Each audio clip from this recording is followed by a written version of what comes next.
I'm pretty sure.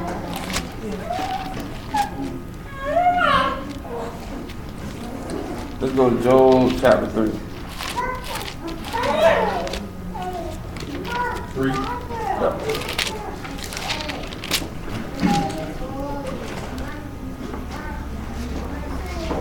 Alright.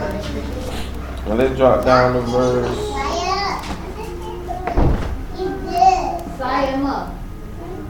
No, before we go to 3, let's start at 4. Let's start at 4, verse 3. Chapter 4, verse 3. Behold, thou hast instructed many, and hast strengthened the weak hands. Thy words have upholden him that was fallen, and thou hast strengthened the feeble knees. But now it is come upon thee, and thou faint.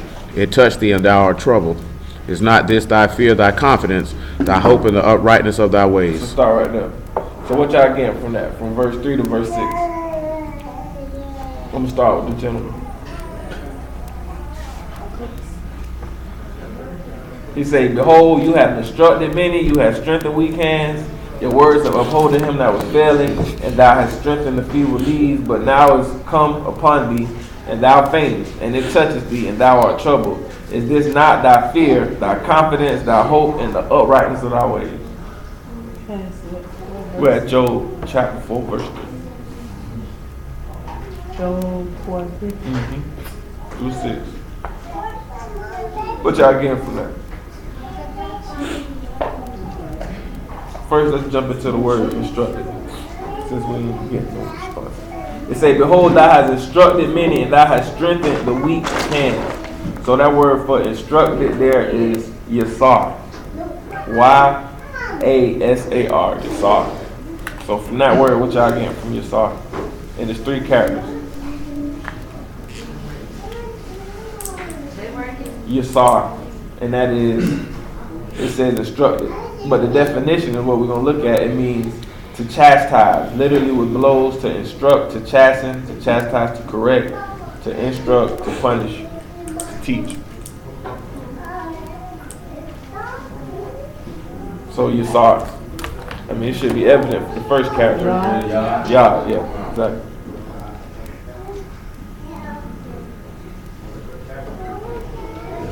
And what else we got? Alright. Right? Is it Samek? Yeah. And the Rosh. Thank you, Marcus.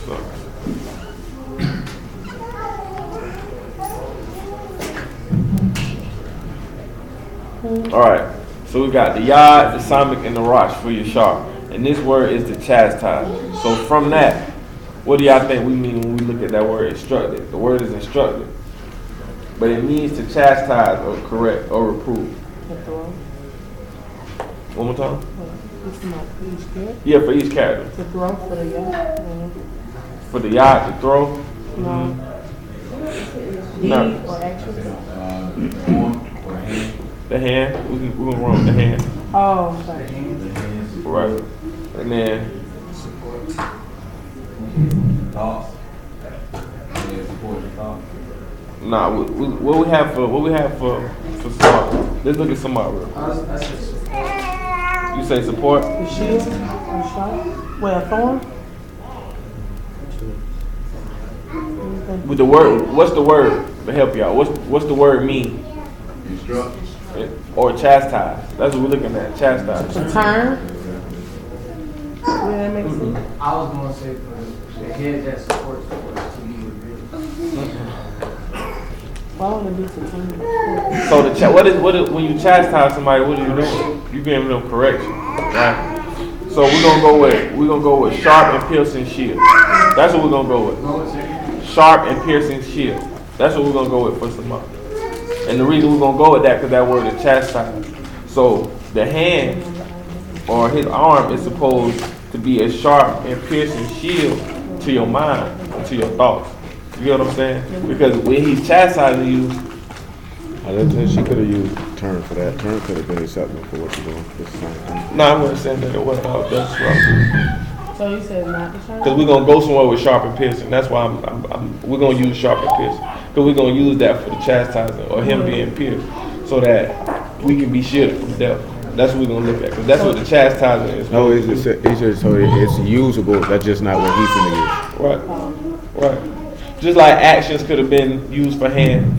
Like we talk about that. We're going to set up the word as far as so we can show forth what we're using out of the script so we can support what we're saying or why we're using the words that we use.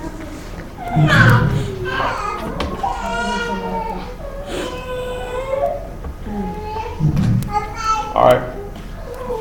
So let's go back to it. I'm still waiting for y'all feedback. That was the word. The reason I wanted to show y'all that word because we're looking at instructed. And now we got to look at or chasten. So it says, behold, thou hast instructed. It says, behold, thou hast instructed many, and thou hast strengthened the weak hands. Thy words have upholden him that was fallen, and thou hast strengthened the feeble knees. But now it is come upon thee, and thou faintest, it touches thee, and thou art troubled. Is not this thy fear and thy confidence, thy hope, and the uprightness of thy ways? So let's just start with the first verse. So when we see that, we know that it's chastised, or that instructed, right? So it says, behold, thou hast instructed or chastised many, and thou hast strengthened the weak hands. The words have upholded him that was fallen, and thou hast strengthened the feeble knees. So what are we getting from that? An aspect of what we're talking about with Job. Because we know that Job is going through some sort of chastening or some sort of affliction in his own right. So when we look at that, it's pretty much saying that Job himself, you have comforted, you have chastised, you have strengthened others through your words, but now that it is fallen upon you, it says that you are faint and thou art troubled. Is this not your fear and confidence and our hope and our uprightness of our ways? So the reason I came here so y'all can see that is because y'all got to understand that we have to have that confidence, we have to have that hope, and we have to have that uprightness in our ways and all our doings, regardless of what we're going through. And a lot of times we see that it's easier for us to serve y'all when things are going good. When things are going well, it's easy to give somebody comforting and encouraging words and strengthen them through the word when you're not going through stuff yourself, because it's more of a testimony to see how you, especially when you're trying to minister to somebody else, how you react in adverse situations and how you take on your persecution. It's a better example, it's a better light than you trying to tell somebody to do it. When it come upon you, you not showing that same faithfulness and that same steadfastness and that same hope when you going through it. You understand what I'm saying?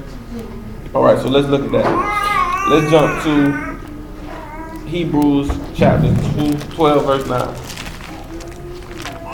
So we're going to look at that.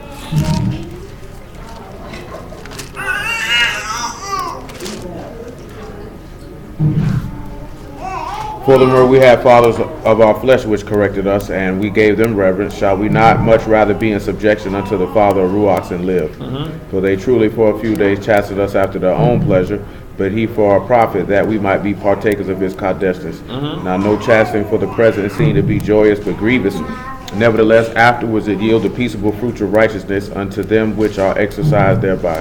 Whereby lift up the feet, the hands which hang down, and the feeble knees, and make straight paths for your feet, lest that which is lame be turned out of the way, but let it rather be healed. All right, so let's start right there. So we're pretty much seeing the same thing. It's saying that you being chastised and you going through that chastisement for that little time is supposed to be able to give strength to others, so that you can strengthen others that are feeble need. Because that's what we saw in Job. He said that Job, your chastisement or your instruction has strengthened others and helped strengthen the feeble needs. So the same time when we go through it, even though it's for a short period, we're supposed to be manifesting those same qualities, all right? So let's take a turn. Let's look at it this way, though. Let's go to Deuteronomy 21. Because what we saw was, we started is, furthermore, we had fathers of our flesh that corrected us, and we gave them reverence. But we know that everybody don't reverence their earthly father and their mother, their father in the flesh, right? So let's look at that. And let's see how that is going to equate. Let's go to Deuteronomy 21 and verse 18.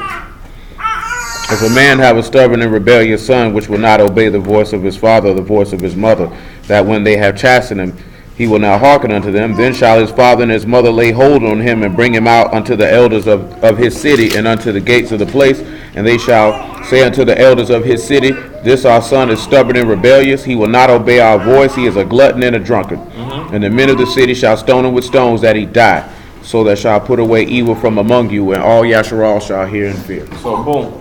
now we see that when we're looking at the aspect of the law, when it tell us about the chastisement of our earthly father and mother.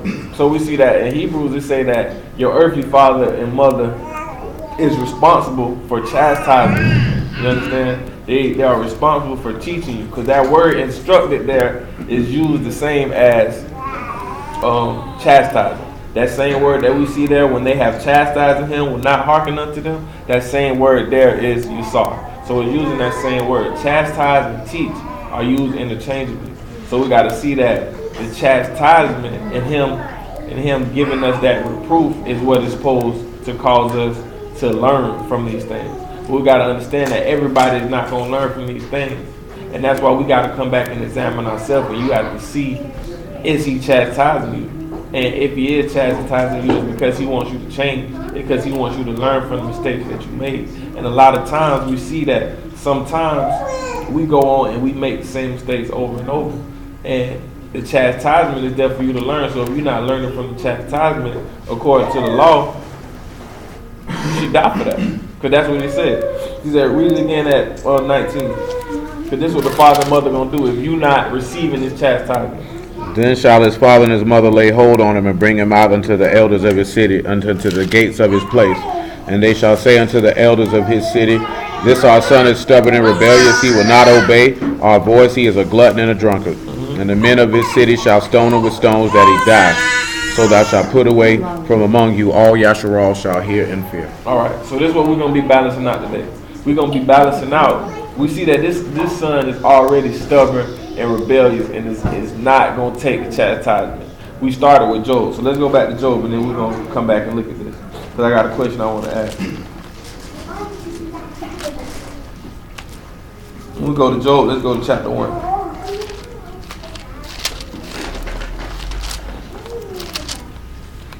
Let's read it at the top. Just so we get some understanding of who Job was. There was a man in the land of Uz whose name was Job, and that man was perfect and upright, one that feared Elohim and eschewed evil. Let's start there. So we see that Job is not like this rebellious son who is stubborn and rebellious. We see Job is already perfect and Job is already upright. So what y'all think that word is perfect? We've been dealing with it.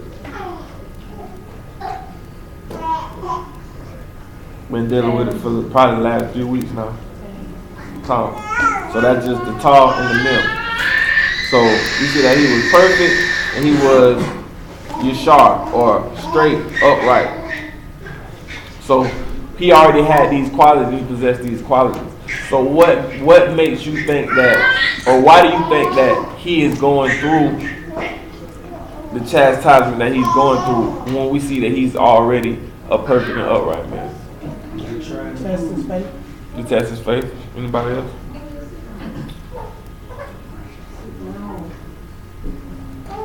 That's it, just to test his faith? Strengthen his faith? Anybody else? Show others. Like as an example to other people. To what? Show as an example his endurance to other people around. Okay, that's a good one. Anybody remember why Job even got put in this position where he was going through all the stuff he was going through? We talked about it.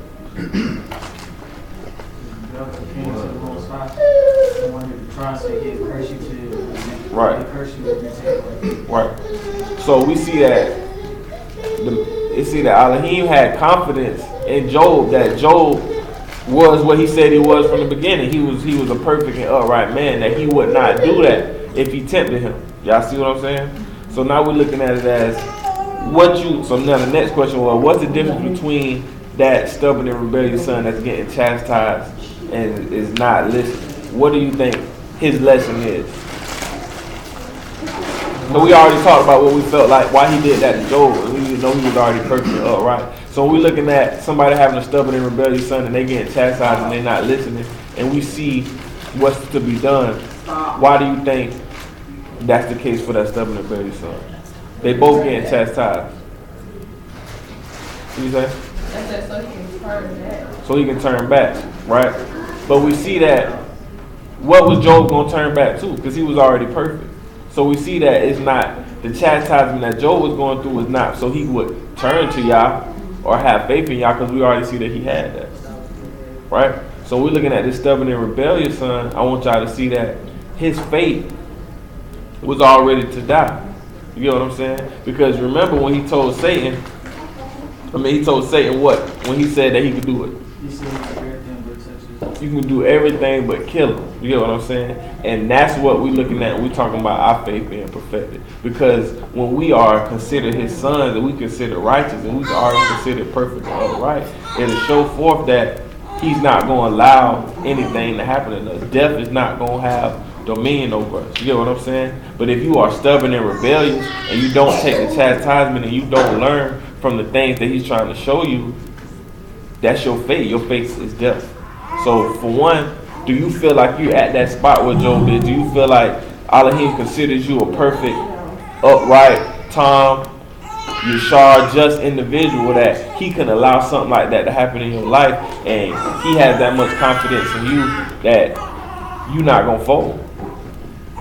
Do you feel like y'all can allow the adversary to put you through what he put Job through, and you feel like you'll still be in the same position as Job?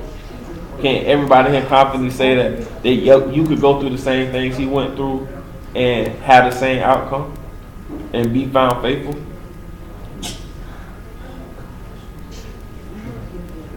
That's a question we got to ask ourselves. All right, let's go to 1 Corinthians chapter 11.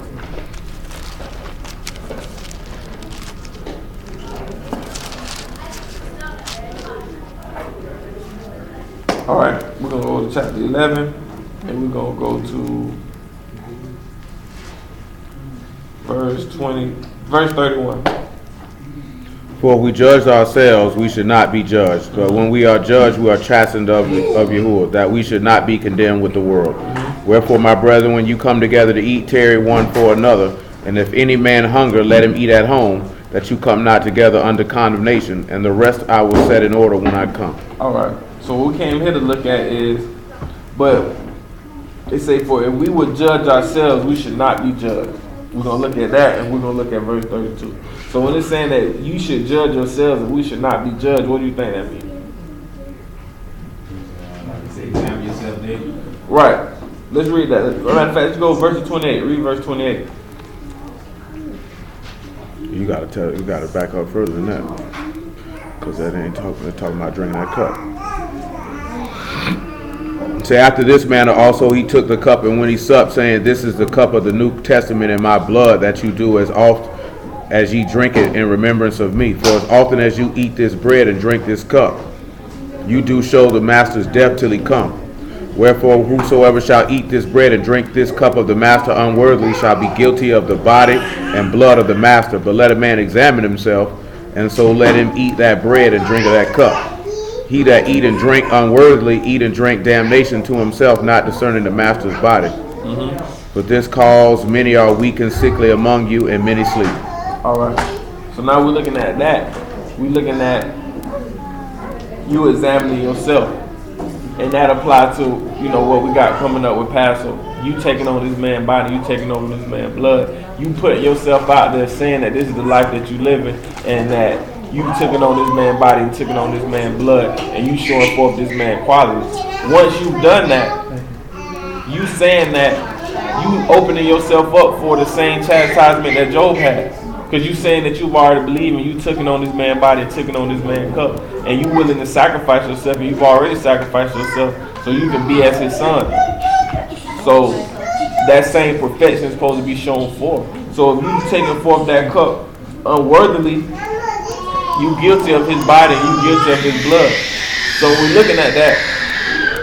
You have to take that on so that if that chastisement comes, you can be confident, and that can be your hope that you're gonna be able to stand if that was to happen to you. So that's why we take that so seriously about taking Passover, because you don't feel like this man, you've accepted this man in your heart, and you taking on that sacrifice, you crucified yourself, and you don't believe that, you opening up yourself for damnation. Because guess what? If he was to open it up and allow that to happen to you, you wouldn't be able to stand. The devil will win. The devil can win that wager on your soul. He can bet your soul up and say, I know that I can get him in. He can go. And if y'all allow that to happen, you should open yourself up, because you said that you would do What he said. Everything that he said, you said you was going to do it. You said you was going to take that on. So I want y'all to see how serious that is, that you make sure you examine yourself, that you have cleared all these offenses against you. Because if it's anything against you that the devil can use, he can use it. Because we see, what did he use to Job? He used the things around him, his people, the riches. You get what I'm saying? You don't see Job getting literally enticed by lust. Things of this world. He was grieved for his family. We seen that he was vexed for what was going on in his body. You understand? But if you allow this to happen to any of us, if there's anything and any devices in your mind that he can use against you, well, he don't got to use nobody else. He can do it to you right then and there on the spot. Because he know that you haven't purged wickedness out of your mind, out of your heart. It's still devices you got in your mind and in your body that you have not turned over to this man. But you still drinking up his cup as if this is what you asking for. You asking to drink from his cup and suffer those same afflictions. You understand? Matter of fact, what is that? We say you're not really drinking from this cup. Cup I'm baptized. Be baptized with it. Baptism I'm baptized with. What's that? John? Matthew chapter 20. Let's read that real quick. What do you say, Matthew? Matthew chapter 20.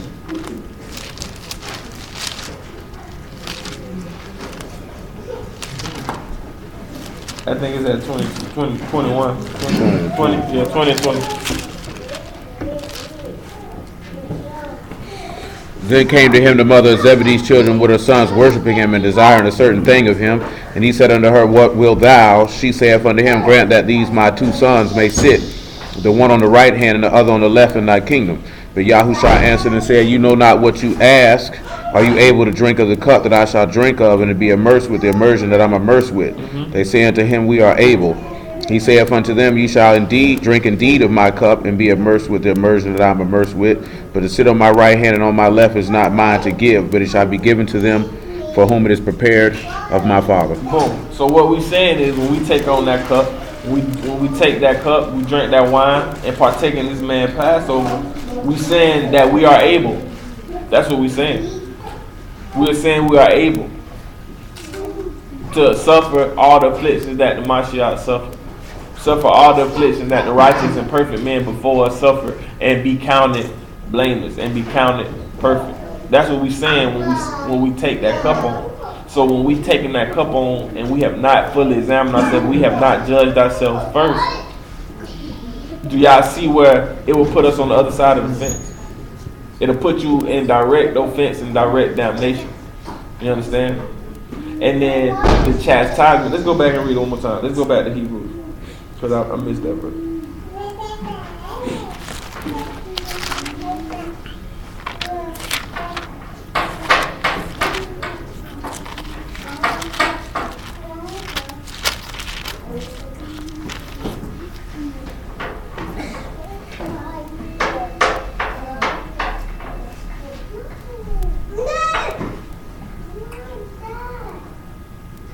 Alright, let's go to verse 11. That's what I want. Well, verse 10.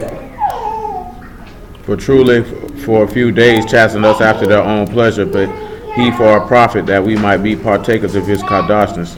Now no chastening for the present time seem joyous but grievous. Nevertheless afterward it yields the peaceable fruit of righteousness unto them which are exercised thereby. Right. So now we're seeing that chastisement that we are taking on after that is still supposed to instruct us to, like you said, perfect our faith. Bring us closer to him. You understand? Be filled with the traits of the Spirit that's going to allow us to be saved. Because that's where it's going to come. It's going to come in like that. Because we're going to see that these men, they were baptized. And that's part of the step. You being baptized in that baptism. You taking on that. You being baptized, you taking on that Passover. All that's part of that. But it's a process to be able to get that Spirit. Because these men didn't walk with this man and be baptized and get the Spirit right then and there when they did that. So we got to understand that you being chastised is molding you and helping you and allow you to get those things off so that the Spirit can dwell in you. Because we're not saying just because you take on this man's blood, say this is what you're going to do, that you're going to get the Spirit. Because we got to try your heart. He got to purge you and allow you to be, your body and your mind to be prepared for his Spirit. Because he's not going to give it to you with any uncleanness. And that's what we've been talking about. If you got any spot, any blemish on you, you're not going to be able to get this man's Spirit. Which means you're not going to be able to be clothed in righteousness, clothed in that all white. So we got to look at that. All right, let's touch on the feeble knees. All right, because that's what we're supposed to be being for each other. It say, wherefore lift up the hands which hang down and the feeble knees, and make straight the path for your feet, lest which is lame be turned out of the way, but let it rather be healed. Which I think it say, and make straight the path of your feet, lest that which is lame be turned out of the way, but let it rather be healed. What do you think? Yeah, definitely. It's saying that, make your path straight, so we know that stay straight on the narrow path. But lest that which is lame be turned out of the way, but let it rather be healed. Which I think that means. What's the lame being turned out of the way?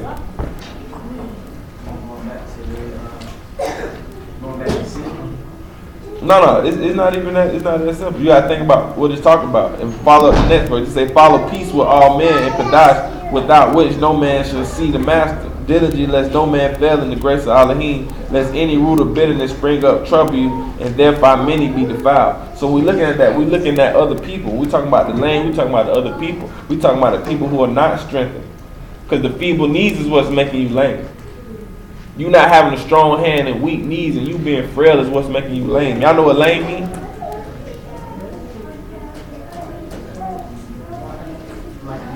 Limping, crippled. Right, you're not able to do what you ought to be doing because you're not strengthened.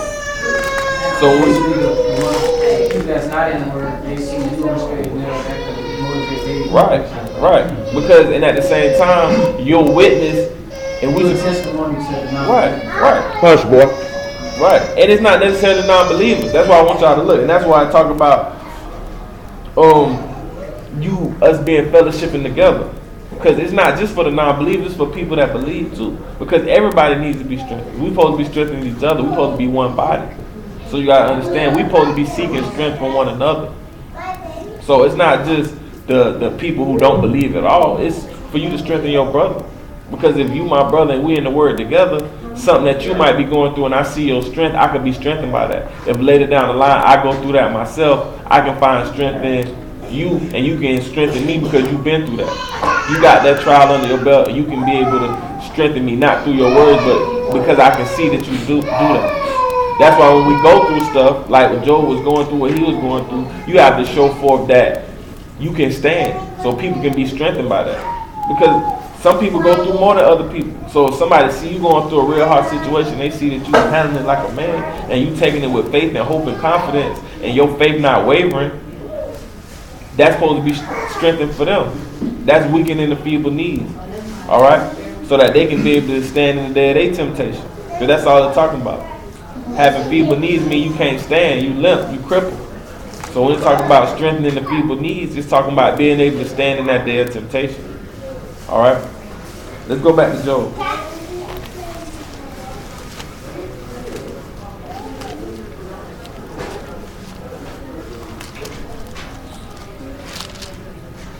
I want to look at some of these words. All right, it say thy words, we have verse 4. It say thy words of upholding him that was fallen, right? And it say it has strengthened the feeble knees. All right, I want to look at that word. So we see the first word for strengthen was what? Yashar, right? Or chastise, right? So we see another word right here in this next verse. Say the first word, you have strengthened the weak hands and you have strengthened the feeble knees. So that word for strengthen is not the same word. Let's see if this green word better. The word for strengthen there, oh, this green is much better, is amat. Anybody know what that means or how to spell it? Amat. True. It means to be steadfast, to be strong, to be established. That's the same word we use for faith. You understand? To be established. You understand? How do you spell that?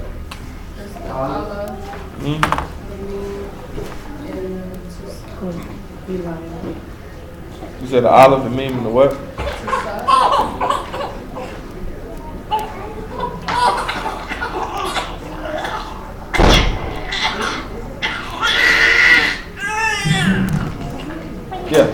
olive, the mean to side. So when we look at that, what we get from that? Faith, we talk about this all the time. The olive, the mean to side.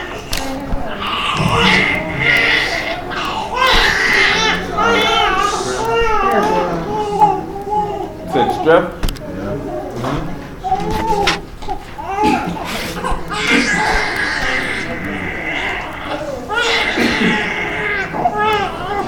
What we got? You said the men be blood. We can take that.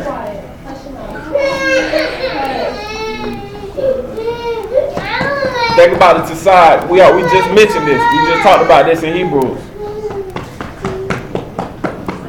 The word we're going to use for to side.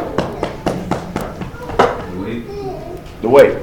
Exactly. So that's what we're looking at. We're looking at the blood is going to strengthen us so that we stay in the weight. Right? But that's what we're talking about with the Passover. You have to believe that. We didn't see it. We didn't see this man die. We didn't see anything that we hear and what we read about happen. We didn't see that. But we know this man's blood was shed for the remission of sins, and that's why we do it. And our faith in that is supposed to strengthen us so that we stay in the way. Because the word right there is talking about us being strengthened.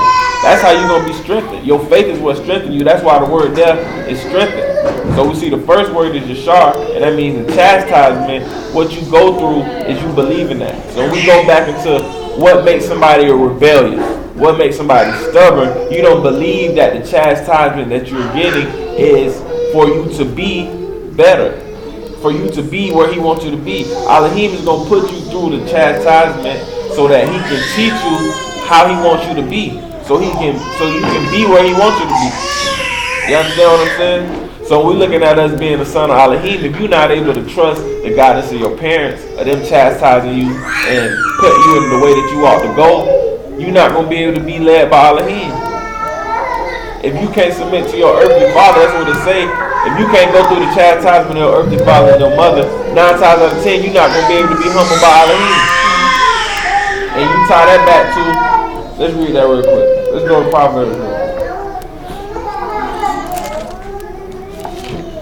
I think that, what's that? We say,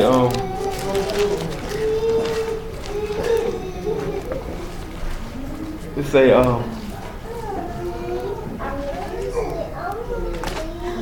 talk about not sparing the rod. What's that? Huh? Just say. Yeah, it's Proverbs. I think it's at the beginning. No, I don't say that. Yeah. That's what I want. What that is?